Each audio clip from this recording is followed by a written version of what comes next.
I was at a football club, debatably one of the biggest football clubs in the world, definitely in the UK. And the top sports scientist said to me, Jim, we have an issue with the players. They play Champions League football. After they play Champions League football, they're tired on the weekend. And they've got high levels of cortisol. Cortisol being the stress chemical. Now, without going into too much detail about cortisol, because time is short, when you've got excessive amounts of cortisol in the body, physiologically, certainly in sport, it causes issues. Now, the sports science said to me that they did cortisol measurement tests and they tried everything to reduce levels of cortisol, and it had worked in some situations and not in others. They tried diet, they tried nutrition, they tried sleeping patterns and so on and so forth, and a few other things. Anyway, at the time, a couple of years ago, ice baths were the in thing, albeit now they're not as much the in thing. Anyway, he said to me, what are your thoughts, Jim, from a psychological point of view? And I said, well, what about hypnosis? And he said, hypnosis? Hypnosis, Jim? Is that voodoo stuff you do? In his words, not mine. I've known him for a long time. We worked at other clubs before, so it was all in jest. I said, okay, let me put it this way. What we can do is, I set up a behavioural experiment. So what I did is, I said, what we'll do a behavioural experiment. And what we'll do is, we'll use a blood pressure monitor.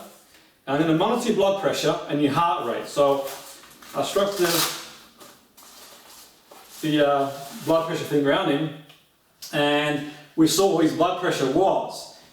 It was about 130 over 85. We had a busy day, so I'm sure it was slightly higher. His resting pulse rate was about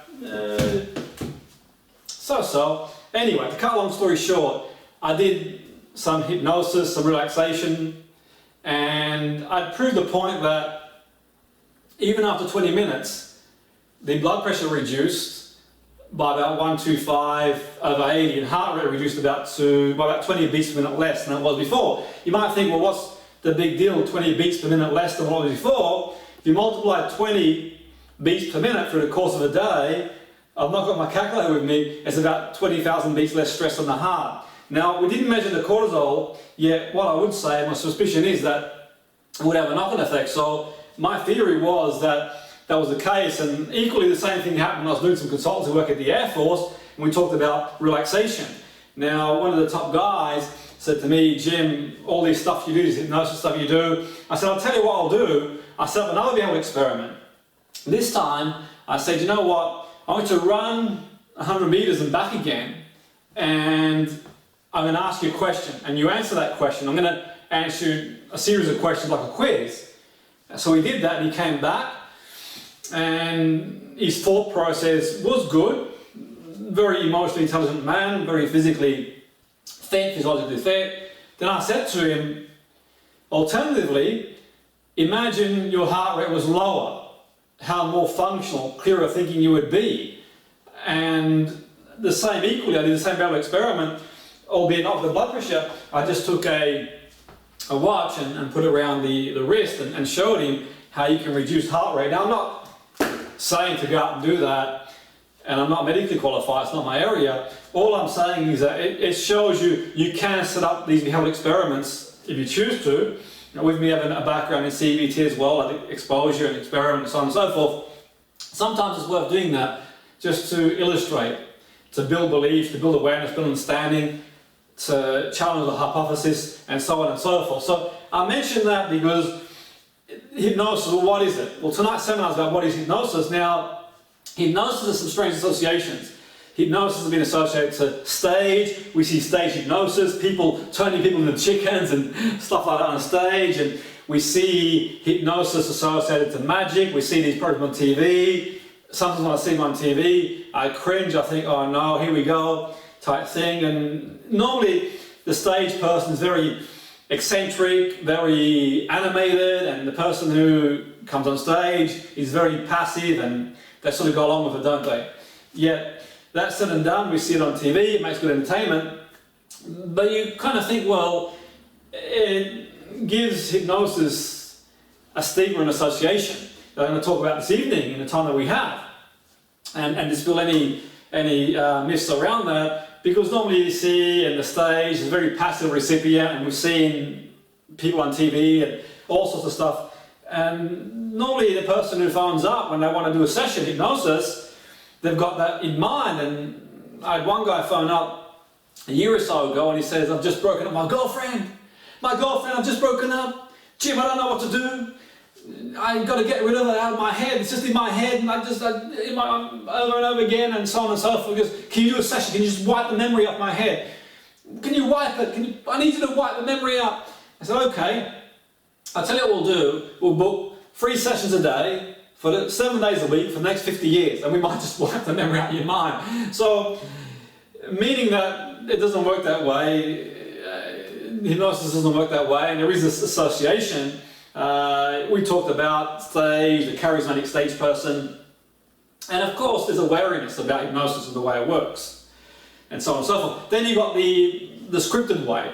The scripted way of hypnosis, where you've got like the book of scripts, for example. So you've got this book of scripts, and the script is, you've got one script for spiders, one script for phobias, one script for aeroplane phobias, one script for confidence, and one script for one thing or the other, one script for weight loss, and so on and so forth.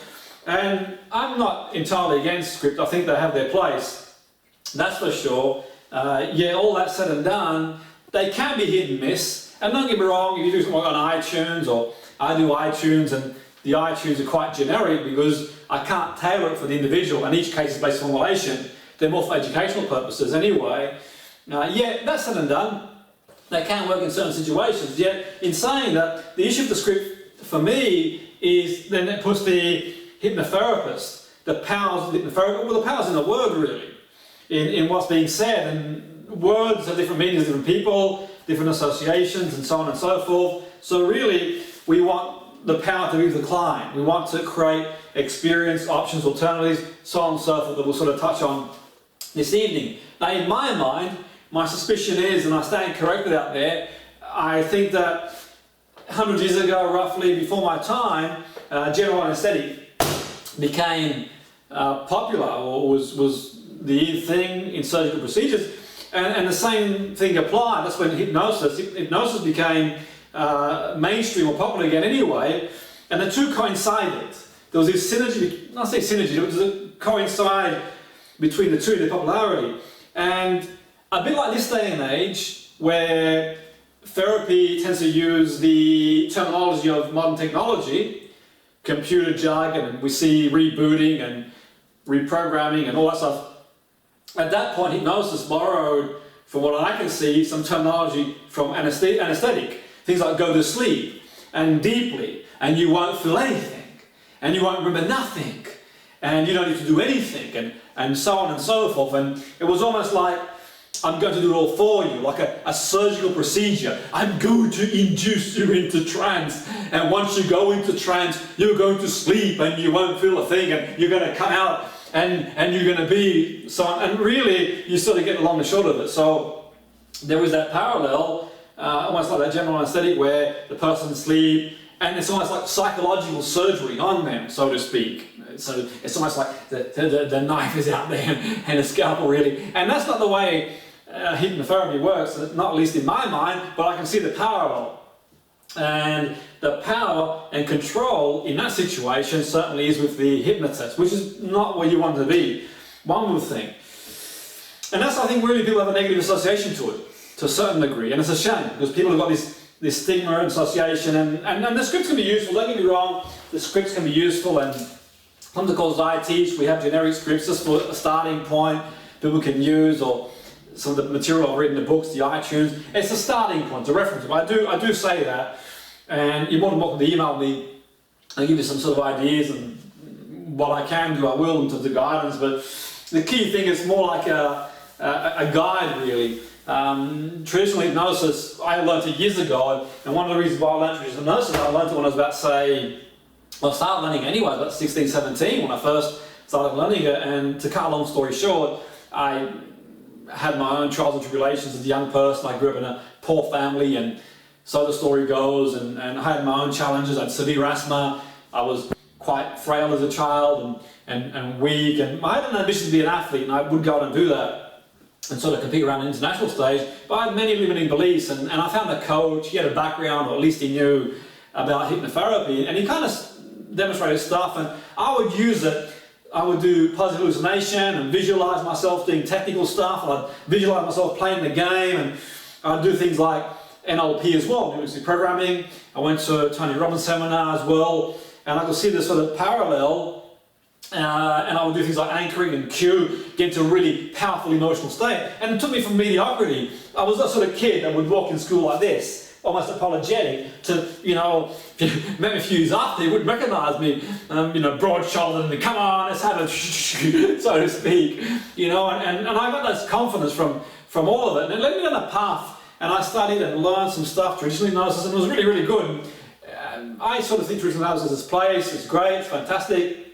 Yet all that said and done, for me, what didn't sit well in my journey, in my own journey of being a therapist, that has been a long time, a long journey, and I'm still studying now, I'm always learning all the time, and learning to the best all the time, and to this day I'll carry on learning and travel the world, I'll learn, and I've got some great mentors and some of the best in the business, and I travel, I learn, I deliver courses and learning experiences all the time. I've learned from the best, been very lucky to have learned from the best in the world, which is fantastic. So, well, all these years ago, so the traditional side of it didn't really sit well with me. I didn't want to be the sort of person where the person walks in and I'm sat in the chair and it's like, and you must do this and you will do that. And that really wasn't me. And that's when I went to the library. It was back in the day for you young people who used to be in the libraries before Google, and I researched stuff and wanted to know who was, and I heard Robbins at a seminar, I was about 19, mention Erickson. Milton Erickson, and that's what drew me to his work, Milton Erickson, and the famous psychiatrist, hypnotherapist, or therapist, the best of his generation, NLP modelled Milton Erickson, Dr. Milton Erickson, his phenomenal work. And I was reading in the library and I'd research where I could and look for books and look for literature, and it was really hard to find at the time because we didn't have the internet or nothing like that, so you're kind of scouring, and I'm making phone calls, and back in the day where we didn't even have mobile phones, so I'm calling people, meeting them up and looking around and finding the people who'd learned under him and initiate contact. And growing up in Australia wasn't too many people. By the way, there is some good people who've studied as well under Erickson who are based in Australia, which if you email me I can sort of forward you their details, who teach some good stuff too, by the way. So if you don't get the chance to go to Arizona to the Institute, then there's so many people around the world you can see. That's another day. So it led me to the sort of the thirst for knowledge, and what drew me to the Erickson way was, my interpretation was now by the time I started researching, although Erickson long passed away, but I was asking questions and finding people, and my NLP journey started too as well, and it was more hypnotherapy drew me into NLP rather than the other way around for me.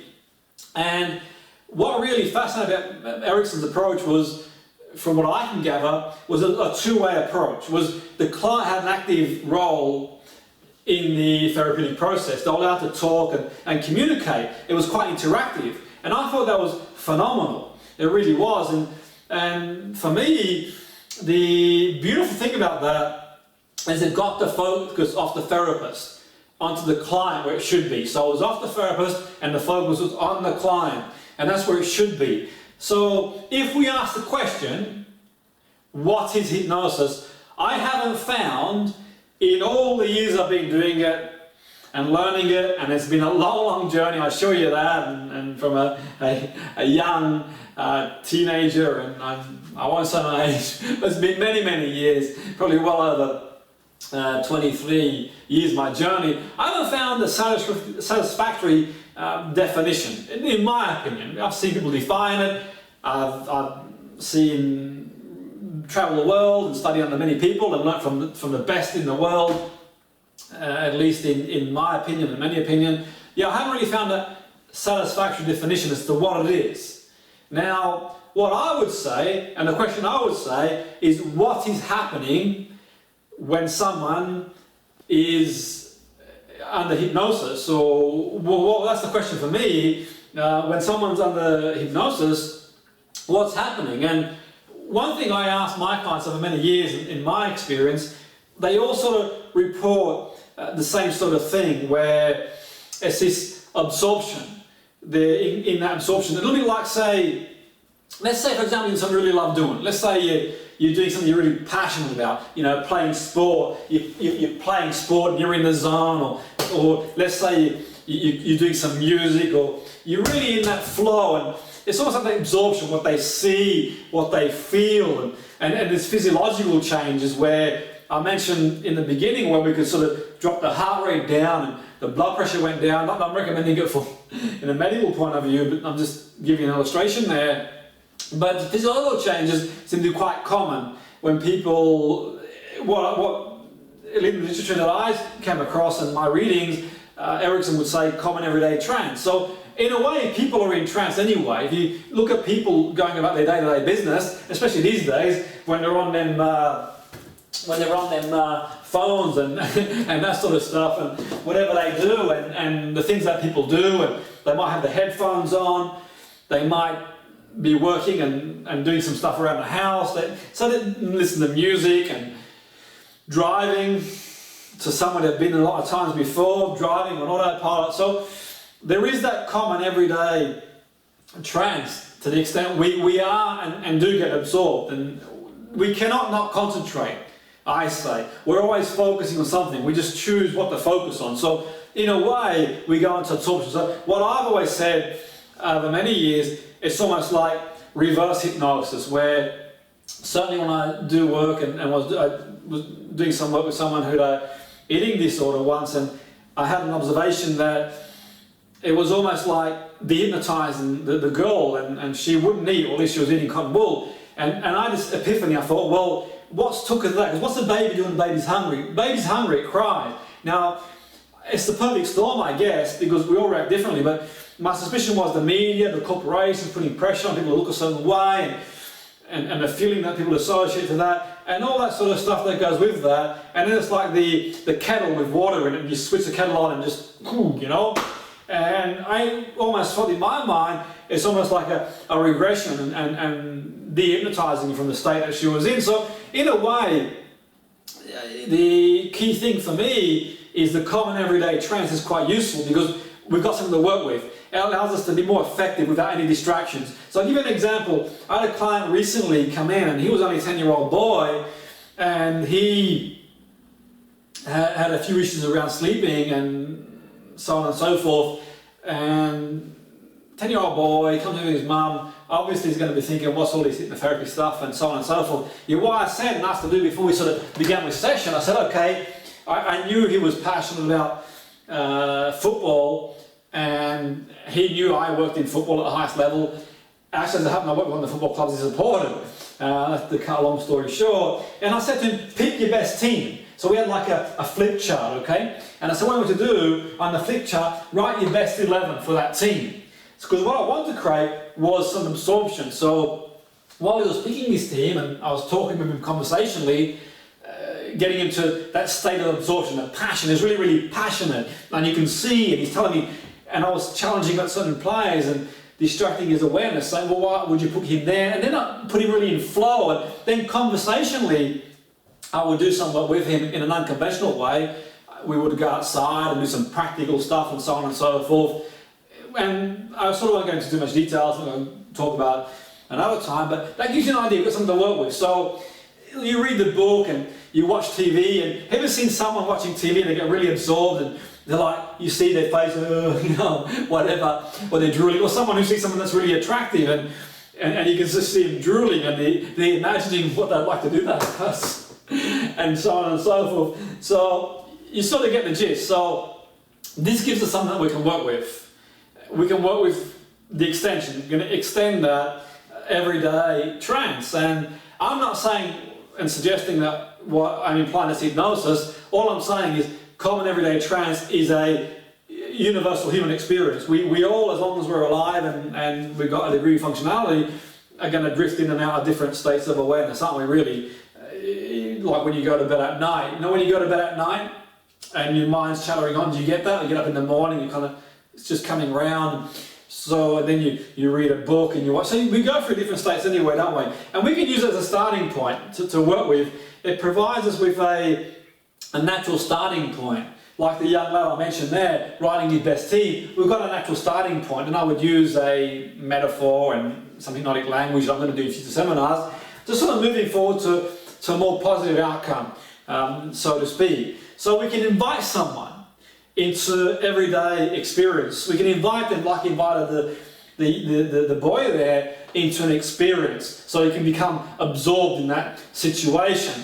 And that's probably more useful than sitting someone down and saying, okay, I'm going to induce you, so to speak. So it's an extension of, I'm not saying everyone that comes in to write down the football team. You could start off with talking about what they enjoy doing, or what they like doing, what their passion is, and so on and so forth. And then it's useful from there. That could be a starting point. And you could talk about a holiday they went on. They could create their own experience, what they like doing, country walk, and so on and so forth. And think about things that you like doing. Write a couple of things that you love doing. You might love going on country walks, holiday, all that sort of stuff that you enjoy doing, things that you get absorbed when you're doing it, and so on and so forth. So I guess hypnosis is a bit like electricity. No one knows necessarily to explain it, but we know how to use it, don't we? So we don't know how electricity, how to explain it. At least the everyday person doesn't know. We can use it. Like sat now, we don't know a lot about how to explain it scientific, or how it works on a scientific basis. At least we couldn't create one, but we can program the sat nav by tapping in a postcode, a pin code, and so on and so forth. So we can use a starting point and an extension of that everyday trance. So the other word as well is induce. Induce. It's like you induce someone in anesthetic, don't you? You induce them. And I think for me, hypnosis is more like an invitation. Invite you to write down your best team. Invite you to talk about an experience you had on holiday. An invitation in adverse to inducing you. I'm going to induce you in trance. And after I induce you in trance, you're going to... And it's a more naturalistic way, isn't it? By inviting someone to focus on something that they're doing anyway. So they might come into the office and they might do a session, and you might say, okay, they might be looking at a picture in your office, for example. So they might have a look at a picture in the office, and it might draw the attention to that. When they look at that picture in the office, you might sort of use that as a focal point, a starting point. Or they might be looking at, they might see in my office, I've got some inspirational photos of places I've been and whatever. I put my certificates and on the wall, whatever, and they might look at that. And I can sort of pick up on that as you sort of go along, and start a conversation from that, and then sort of progress that along as you go and move forward from there. So it's a more naturalistic approach. So when people are focused and absorbed, and I want you to think of something you love doing. Write something you love to do. Write something you really enjoy doing. It might be a country walk, it might be going on a holiday, going to the beach, spending time with family. Write something down that you really enjoy doing. Write it down, okay? And take a moment to think about that and process that. And while you do that, while you think about something you really love to do, perhaps you'd like to close your eyes. And as you close your eyes, just let your mind wander and just become aware of your physiology, heart rate, your breathing, and you'll notice some physiological changes. Now you can come back into the here and now if you'd like to, you can stay where you are if you want to, but you'll notice some physiological changes. The heart rate might go slower, the skin might change colour, it might go red, it might go more paler, there might be body temperature changes, there might be fidgeting of the fingers, the eyelids. Like when you watch someone watch a program on TV, they're really absorbed in it. Think about when you see someone watch someone on TV, they're really absorbed in that program, and you sort of see their face change and so on and so forth. A bit like when you see someone who's in love with somebody else, and they've got that look and so on and so forth. So that's just an example of how we can get into absorption. So you'll notice physiological changes. So why and what's important about physiological changes? That gives another starting point. We can use that in a passive way to illustrate changes. So we can use that, and I certainly do, when I'm inviting someone to go into that relaxed state, into that state of awareness, whatever you want to call it, or everyday trance, whatever you use for terminology, then you can sort of pick up on changes physiologically that you notice. So, and you become aware of your breathing. And as you become aware of your breathing, you become aware of any sensations. And we can sort of utilize other things as well. There might be a gentle breeze, there might be a sound, the air conditioning, these sort of things you utilize as well. And you can use the physiological aspect of changes because they're real, they're true. They're going to be truisms, aren't they, where they heartbeat will, they'll be aware of that, the breathing, they're aware of that. And there's going to be physiological changes, we know that for sure, because when we go to different states of awareness, we're going to have and experience changes, and the client can then relate to that. They're aware of that, they can relate to that, it's real, so to speak. So there's an old North American Indian saying, it's easy to ride a horse in the direction it's already going. So we don't need to person coming in to steer them straight away. We can invite them to continue doing what they're already doing anyway, and that sort of gives us an opportunity then as a starting point. And that gets us past that ridiculous question. I get it often, can people be hypnotized? And I guess it's not ridiculous if you don't know otherwise, but what I'm saying is that the focus should be on the client. That's the important thing for me as a point of encouragement. We want to focus what the client is already doing and guide them with a well-formed outcome to where they want to go. So by inviting anyone into hypnosis, we continue to focus on whatever they're focusing on anyway. And we can invite them and allow themselves to become more absorbed in the experience. So they can experience it, it's useful for them, if it's helpful for them, we can then use that as a focal point, an extension to everyday reality that they can relate to, and we can encourage and facilitate and observe the physiological changes I mentioned as an example for them to know and comment what to expect. So some of the comments I might make, and you're aware, as I mentioned before, your breathing slowing down, or you're aware of your breathing, or your heart rate, and you just can see them, and you might notice their hands, and you might say, well, I noticed your fingers fidgeting, or you become aware, or one hand might feel warm than the other, and so on and so forth. And the client then has a relationship, a starting point to move forward and experience, because we want to invite them into an experience, so to speak, and encourage them and enhance any opportunity we've got for them to move forward in that sense. So for me, it's more of an invitation rather than inducing someone and taking control of the session and sitting them down and telling them what they should do and so on and so forth. And you see the prescriptive method where the script is out there, and now imagine you're at a beach and there's a blue sky and all that sort of stuff. And there's a place for that, don't get me wrong, and that can be quite useful in certain situations, but if the person doesn't enjoy going to the beach, or if there's a bad experience there, it's not going to work as well. So it's a useful idea to know. And you can ask them what they enjoy doing. Is there anywhere they've been on holiday? Is there anything they really enjoy? So for me personally, rather than sort of, you've got that, you're sort of telling them, and now you will relax, and you're going to be induced in trance on the count of 3, and so on and so forth. And you can use that as a guide if you want to, I guess in a more passive way, so it allows the client to be back in control of the experiences, so they can regain control of the situation. The client feels in control of the experience, and we're not in the way.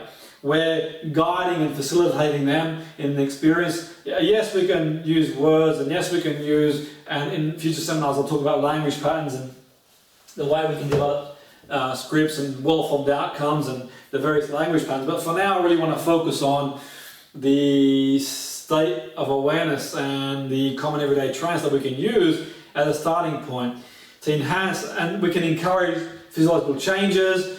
the key thing for me, that the authority, we're not being authority, we're encouraging the client to take control of the situation, and they can find their own place, they can really create their own safe place, they can create their own state of relaxation. And I guess the point of all that is, if we can get the mind to relax and feel safe and feel secure and go to a place where we are more susceptible to change, we've got less going on. So from a conscience point of view, and let's just use the conscious unconscious mind, let's say the conscious mind, and on a conscious level we can process so much, and they say +7 -2 5 to 9. That's an estimation, it's not entirely true. Yet all that's said and done, the conscious mind is a bit like when you first learn to drive the car. It's first gear, second gear, stall, and then eventually what you do is you get in the car, and if you go into a familiar destination,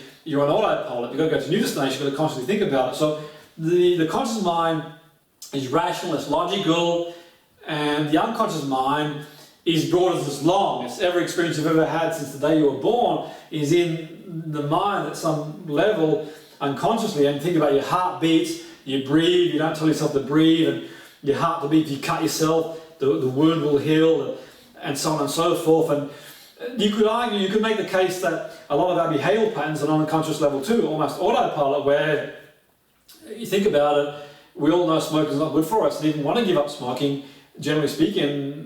The emotional need to smoke, or the compulsion around eating, and various behaviours, we keep repeating them because they're on a level where it's almost unconscious awareness. But that's what we'll talk about on a different day. I don't really want to go too much about the unconscious conscious mind, but we get the mind to a more relaxed place, we're more susceptible to change and absorption, because when you think about it, you're consciously aware, you've got everything else going on in your mind. You're thinking, okay, you might be thinking, what's for tea? You might be thinking, what have I got to do? Do I really want to change? Deliberating, and you can be more relaxed, and you can set a clear outcome of what you want, a goal for the session, then they can move forward to where they want to go. So what I really want to do is, not saying what I'm suggesting this evening is defining what hypnosis is, I just want to dispel any myths, because you could pretty much empathise with people who've got this, I wouldn't say fear, but trepidation about hypnosis. And you know, people have got this misconception about hypnosis and what it is, and they see and they don't think they're in control. And I want to sort of dispel any myths, and as a client you're in control. You are in control.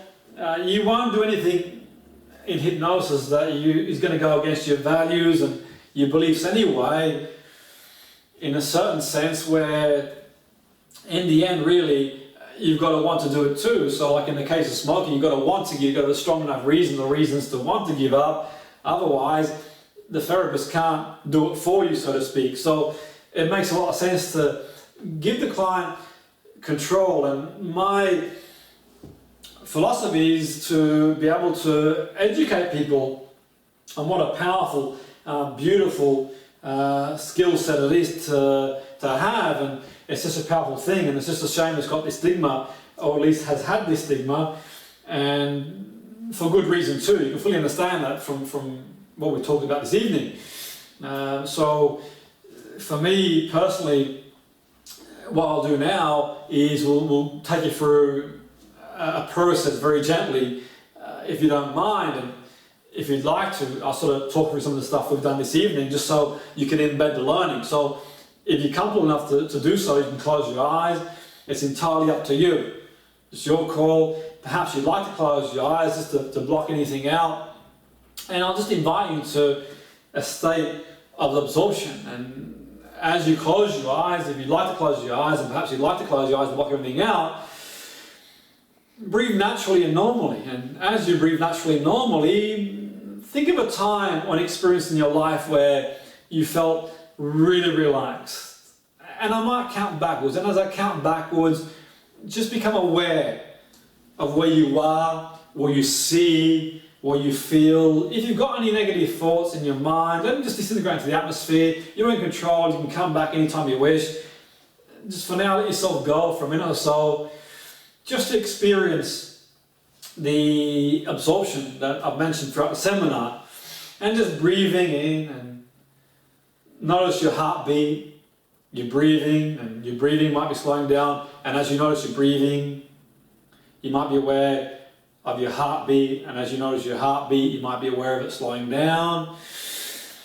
As you're aware of it slowing down, you might feel some sensations on your body, and as you're feeling sensations in the body, as you see the colours, the sounds, the feeling, and just, I'm going to pause for a moment and let you fully engage in that experience, and as you engage in that experience, just think of some of the things that you could be grateful about in life. So we could grateful in life, so being alive and being happy and having the things that you have, and family and friends, and really feel that, and notice you see, hear and feel them. So I'm extending the absorption as well as for you, and think about a goal you might have in mind, and imagine having the goal, what it will feel like to have the goal. Notice any feelings, what you'll see when you've got the goal, what you will hear.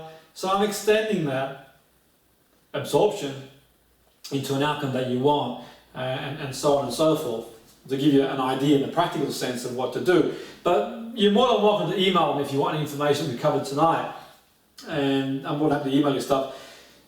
Mentioned earlier, the key is to sort of dispelling the myths that people have got around it. And mentioned earlier, I get plenty of calls, and every year people phone in, and from anywhere from one to they get a relationship breakup to weight loss and so on and so forth. And I guess to a certain degree, the jargon helps to a point.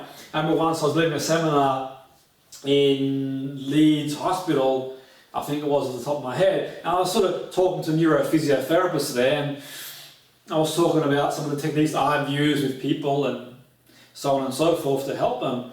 And one of the people said to me, well, Jim, what do you do exactly? And I thought, well, I combine a lot of things. I combine hypnotherapy, I combine CBT, many other therapies I've learned over many, many years. So I thought, well, what can I say for simplicity to help this person understand? So I thought cognitive, being thought, cognitive thoughts, and reprogram. I didn't really want to use the word reprogramming because I felt that you really don't reprogram a mind in the same way you reprogram a computer. In saying that, the most logical way for them to understand what I was going to proceed to say without giving them a 10-page explanation was a sense of reprogramming, in the sense where you can create new pathways in the brain, experiences, and through these experiences, and we create various pathways and neuroplasticity and guiding the person, not pushing them any more than what they can tolerate.